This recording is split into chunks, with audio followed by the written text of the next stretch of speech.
नमस्कार दोस्तों, स्वागत है आपका आपके अपने YouTube channel Lakshmi Narayan academy में। दोस्तों, हिंदी व्याकरण के क्रम में हम काफी विस्तार से आगे बढ़ रहे हैं और उसी क्रम में हम आज और एक नया टॉपिक लेके आए हैं जिसका नाम है हमारा क्रिया विशेषण। दोस्तों, क्रिया विशेषण के बारे में बात करने से पहले मैं आपको कुछ रिवाइज कराना चाहूंगा जो कि आपको पता होना जरूरी है। और वैसे भी मैं प्रीवियस लेक्चर्स जो हमारी हिंदी व्याकरण के डले हैं उनमें मैं इन चीजों को बता चुका हूं। जब मैंने शब्दभेद आपको बताया था तो मैंने आपको दो चीजें बताई थी, विकारी और अविकारी। ठीक, मैंने आपको यह भी बताया था कि विकारी का मतलब होता है कि जिनमें लिंग, वचन, पुरुष, कारक इत्यादि के अनुसार जिनमें परिवर्तन हो जाता है वो विकारी होते हैं। ठीक है, और इसके अतिरिक्त लिंग, वचन, कारक और पुरुष ये सारी चीजों की वीडियोस बन चुकी हैं। आपने अगर अभी तक नहीं देखी है तो देख लीजिए। और इस क्रिया विशेषण में इन सारी चीजों को एक बार रिवाइज कराने का मेरा टारगेट भी यही है कि यदि आपने पुरानी वीडियो नहीं देखे हैं तो ये जो आप लेक्चर देख रहे हैं ये आपको बहुत ही बेहतर तरीके से समझ में आ जाए। ठीक है, तो देखिए विकारी शब्द में कौन कौन सी चीजें आती थी वो मैंने आपको बताया था कि वही संज्ञा, सर्वनाम,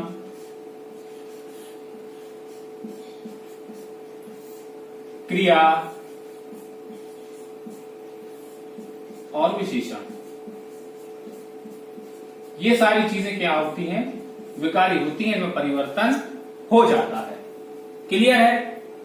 इसके साथ ही मैंने आपको बताया था, जब शब्द को बताया था मैंने कि अविकारी वे होती हैं जिनमें परिवर्तन नहीं होता है। ठीक है, लिंग, वचन, पुरुष, कारक इत्यादि के अनुसार जिनमें शब्दों में परिवर्तन नहीं होता वे कहलाते हैं अविकारी। इन्हीं को हम कह सकते हैं क्या, अव्यय। इनसे हमें कंफ्यूज नहीं होना है। अविकारी या अव्यय दोनों बात एक ही है। देखिए आप याद कैसे रखेंगे, पहली बात तो यह है, देखिए व्यय का मतलब क्या होता है, खर्च होना। ठीक है, अव्यय का मतलब यह हुआ कि जो चीज खर्च ना हो। अब खर्च से मतलब यहां से कुछ पैसा देने की बात तो चल नहीं रही है, यहां पर हम बात कर रहे हैं किसकी, परिवर्तन की बात कर रहे हैं। इसका मतलब यह हुआ कि वे शब्द जिनमें परिवर्तन नहीं होता वो होते हैं अव्यय। ये प्रत्येक परिस्थिति में जैसे के तैसे वाक्यों में प्रयोग किए जाते हैं। इनमें कौन कौन सी चीजें होती हैं, तो देखिए इसमें होता है सबसे पहला हमारा क्रिया विशेषण, जिस पे आज हम विस्तार से चर्चा करेंगे। ठीक है, क्रिया विशेषण हमारा हो जाएगा। ठीक है, समुच्चय बोधक हो जाएगा। ठीक, समुच्चय बोधक,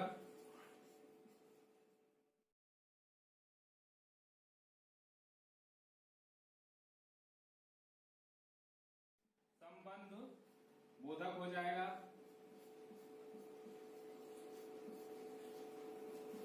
विस्मय आदि बोधक हो जाएगा।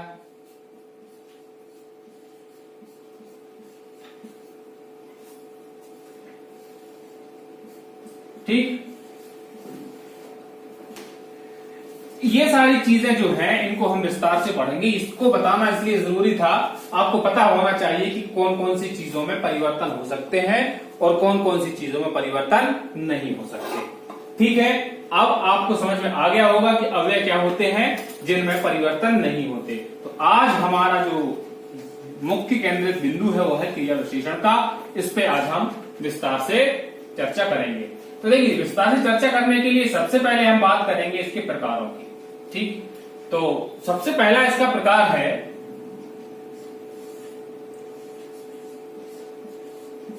कालवाचक क्रिया विशेषण। ठीक, देखिए इससे पहले मैंने आपको जब विशेषण समझाया था उस समय मैंने थोड़ी सी जानकारी आपको क्रिया विशेषण की भी दी थी। ठीक, क्योंकि देखिए विशेषण वे होते हैं जो संज्ञा और सर्वनाम की विशेषता बतलाते हैं। क्लियर। अब क्रिया विशेषण क्या होते हैं भाई? क्रिया विशेषण ऐसे शब्द होते हैं जो किसकी विशेषता बतलाएंगे? क्रिया की विशेषता बतलाएंगे। ठीक, एग्जाम्पल अगर हम देखें तो मान लीजिए दिनेश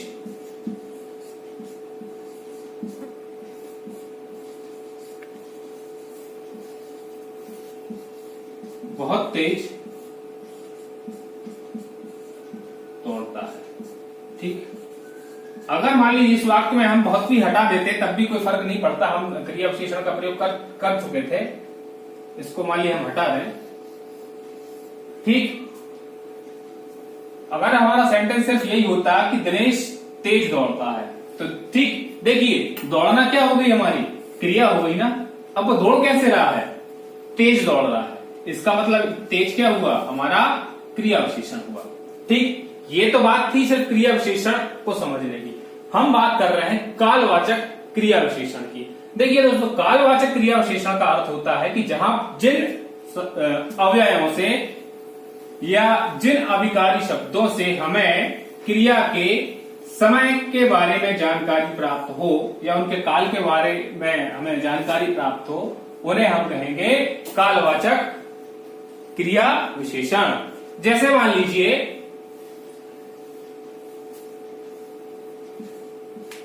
गोलू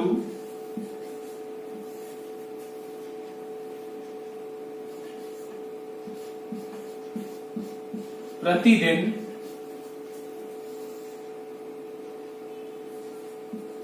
आता है। ठीक, अब देखिए प्रतिदिन जो शब्द लिखा हुआ है इससे हमें उसके काल के बारे में पता चल रहा है, यानी कि समय के बारे में पता चल रहा है। इसलिए यह उदाहरण किसके अंतर्गत आएगा? तो भाई ये उदाहरण आएगा कालवाचक क्रिया विशेषण के अंदर। आ रहा होगा आपको समझ में? जैसे मान लीजिए मैं एक एग्जांपल और लिखूं कि मान लीजिए राजेश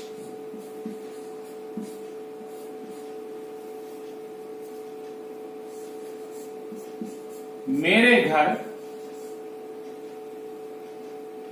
इसको ऐसा कर लेते हैं कि राजेश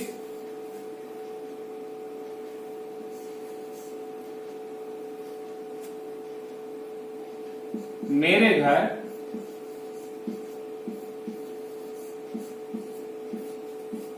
बार बार आता है। ठीक, तो यहां पर देखिए जो बार बार हमने प्रयोग किया है ये भी क्या होगा? तो ये भी हमारा होगा कालवाचक क्रिया विशेषण। ठीक है, ये तो चंद एग्जाम्पल मैंने आपके सामने लिए हैं। जब आप सेट पेपर्स लगाएंगे, जब मैं आपको सेट पेपर बना के दूंगा तो उनमें इस प्रकार के क्वेश्चंस दिए जाएंगे जो कि विशेषण क्रिया विशेषण की दृष्टि से काफी महत्वपूर्ण हो जाते हैं। क्या कि सभी जानते हैं कि क्रिया विशेषण क्या होते हैं। यदि क्वेश्चन कई बार डीप से पूछ लिया जाए कि निम्न में से कालवाचक क्रिया विशेषण कौन सा है, या स्थानवाचक कौन सा है, परिमाणवाचक कौन सा है, या रीतिवाचक कौन सा है, तो क्वेश्चन काफी डिफिकल्ट हो जाता है। इसलिए मैं चाहता हूं कि आप जब भी कभी कुछ टॉपिक्स को क्लियर करें तो थोड़ा सा डीप में जाके पढ़ें, ताकि आपका जो लेवल की तैयारी है वो थोड़ी सी अच्छी हो सके। ठीक है, तो ये हो गया हमारा पहला कालवाचक क्रिया विशेषण। अब हम बढ़ेंगे हमारे सेकंड की तरफ। दूसरा क्या होगा हमारा? दूसरा होगा हमारा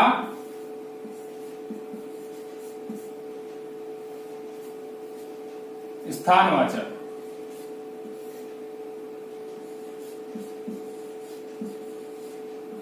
स्थानवाचक क्या होगा? क्रिया विशेषण होगा। क्लियर? तो देखिए स्थानवाचक क्रिया विशेषण में क्या होगा कि हमें किसी के स्थान के बारे में जानकारी पता चलेगी। ठीक, स्थिति के बारे में जानकारी पता चलेगी, उनके दिशाओं के बारे में हमें पता चलेगा। देखिए कैसे? जैसे मान लीजिए मैंने बोला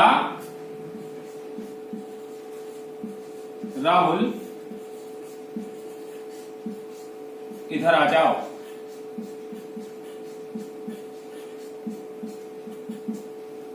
क्लियर? तो देखिए यहां पर हमने इधर शब्द का प्रयोग किया जो कि क्या है? स्थानवाचक क्रिया विशेषण है। क्यों? क्योंकि इस शब्द से हमें उसके स्थान के बारे में पता चल रहा है, स्थिति के बारे में पता चल रहा है, इसीलिए यहां पर जो क्रिया विशेषण होगा वो हमारा होगा स्थानवाचक क्रिया विशेषण। ठीक, एक आध एग्जांपल और ले लेते हैं हम।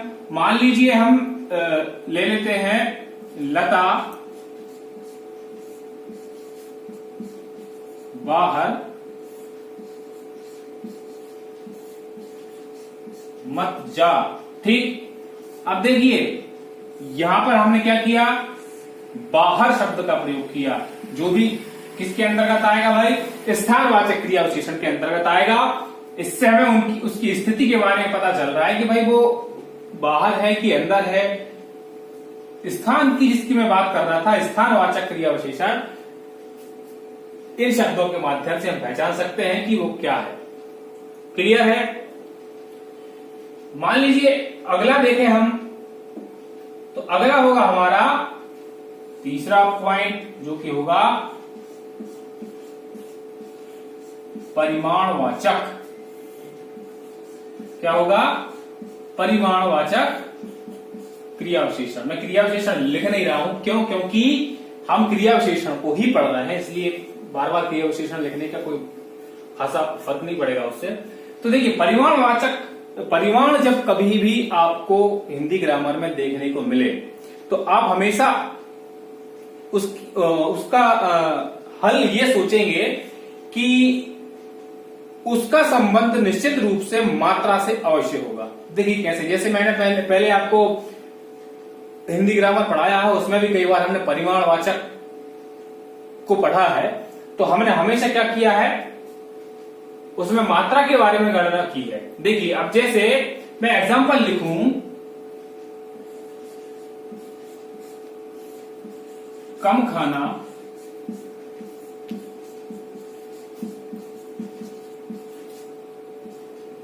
स्वास्थ्य के लिए अच्छा होता है। कम खाना स्वास्थ्य के लिए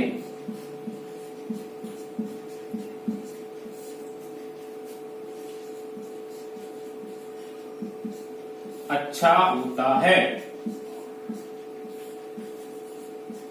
अब देखिए आप एग्जाम्पल से ही समझ गए होंगे कि इस उदाहरण से हमें खाने की मात्रा का ज्ञान हुआ।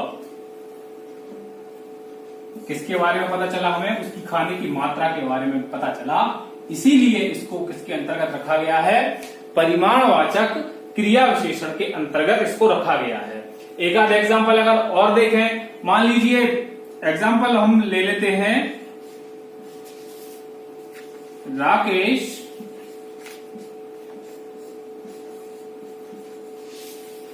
बहुत बोलता है। ठीक, मैंने एग्जाम्पल क्या लिया कि राकेश बहुत बोलता है। तो देखिए यहां पर हमें क्या पता चला, तो उसकी बोलने का जो मात्रा है, या ना कहना चाहिए कि बोलने की जो स्पीड है वो कैसी है, बहुत ज्यादा है। एक तरह से हम कहें कि उसके बोलने की जो मात्रा है वो हमें वाक्य से पता चल रही है, इसीलिए ये जो प्रकार है, ये जो शब्द है वो किसके अंतर्गत आएंगे? परिमाणवाचक क्रिया विशेषण के अंतर्गत आएंगे। ठीक है, अब हम देखते हैं हमारा अगला प्रकार। तो अगला है हमारा रीतिवाचक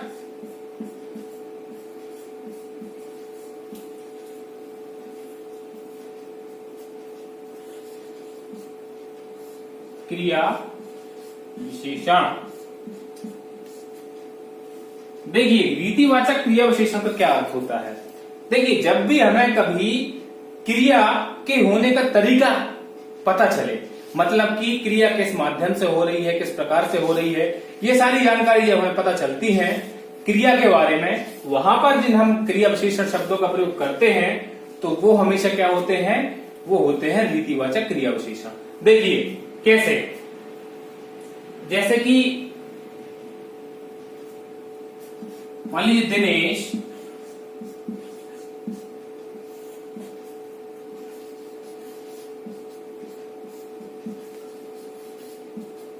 धीरे धीरे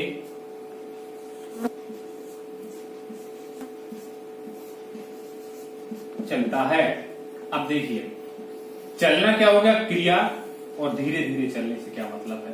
कहने का मतलब यह है कि मैंने जैसा कि आपको बताया था कि रीतिवाचक क्रिया विशेषण में हमें ये पता चलता है कि क्रिया किस प्रकार से हो रही है। तो यहां पर हमें स्पष्ट समझ में आ रहा है क्रिया कैसे हो रही है, धीरे धीरे हो रही है। यानी क्रिया कैसे हो रही है, ये सारी चीजें किसके अंतर्गत आती हैं, रीतिवाचक क्रिया विशेषण के अंतर्गत आती है। क्लियर है। देखिए एक आध एग्जाम्पल हम और देख लेते हैं। सोच समझकर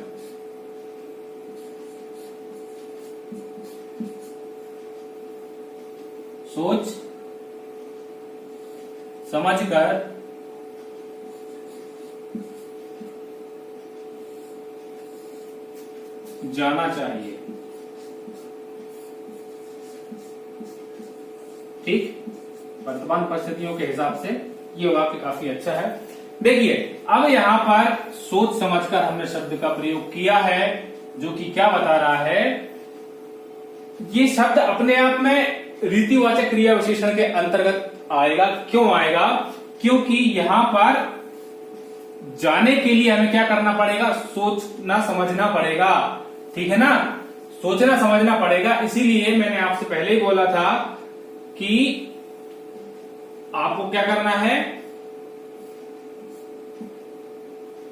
वाक्य में ये देखना है कि यदि हमें क्रिया के होने का पता चल रहा है, अब देखिए जाने के लिए हमें क्या करना पड़ेगा, सोचना समझना पड़ेगा।